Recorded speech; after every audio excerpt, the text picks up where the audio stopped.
अस्सलाम वालेकुम। कि निक्की वड्डी है तो बै मदरसे न, बै मेरे निक्कियां निक्कियां दो बच्चियां न ते भुखे बैठे न ते कोई सॉरी मेरा कोई तामल करो, यतीम बच्चे न भी इन्हां दा प्यो फौत हो गया है। जी हाँ, मेरे नाल कोई तामल करो, मेरे बच्चे भुखे बैठे न। जी हाँ, इन्हां दी मां जिहड़ी है ना बच्चियां दी ओह मजदूरी करन गई है, सवेरे दी शाम वेले आंदी है ते मैं हुण मजदूरी करते आंदी पई आं।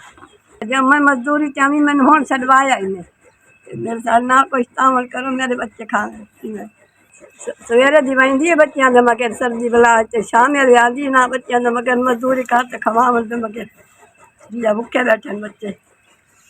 चार चार बच्चियां हैं पईयां, एक बच्चा वे दो पढ़न गए ते दूए मेरे कोल बैठियां जी हाँ।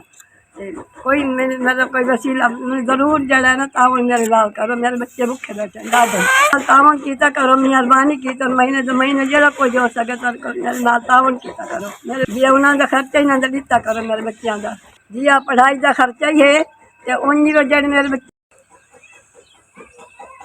ये ना दसवीं कोई कमाने वाला कोई नहीं ना बच्चों का परेशानियां ले पाक थोड़ी दूर करे, थोड़ी बरकत पावे।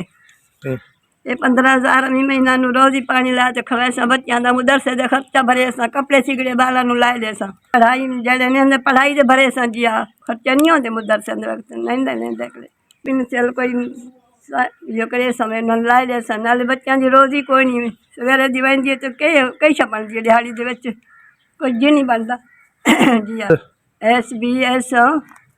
SBS इन्हें मेरे को 15,000 पहुँचाया है जी हाँ, 15,000 मेरे को पहुँचाया नहीं। SBS मैं पहुँचाया मैंने SBS मैंने 15,000 मेरे को पहुँचाया नहीं। शुक्र अल्हम्दुलिल्लाह, शुक्र अल्हम्दुलिल्लाह, शुक्र वाली दुआवां लेंदी बैठियां तुहानू तारियां अल्लाह सारी परेशानियां दूर करे, अल्लाह साई साए देवे जी हाँ। 9 तरीक है पहला महीना है जी हाँ, मैंने 15,000 आ चुका जी हाँ। शुक्र साई तुहानू परेशानियां दूर करे, वड्डियां दुआवां करें बैठियां तुहानू वड्डियां दुआवां। शुक्र अल्हम्दुलिल्लाह अल्लाह पाक तुस मेरे बच्चों दी परेशानियां दूर करें।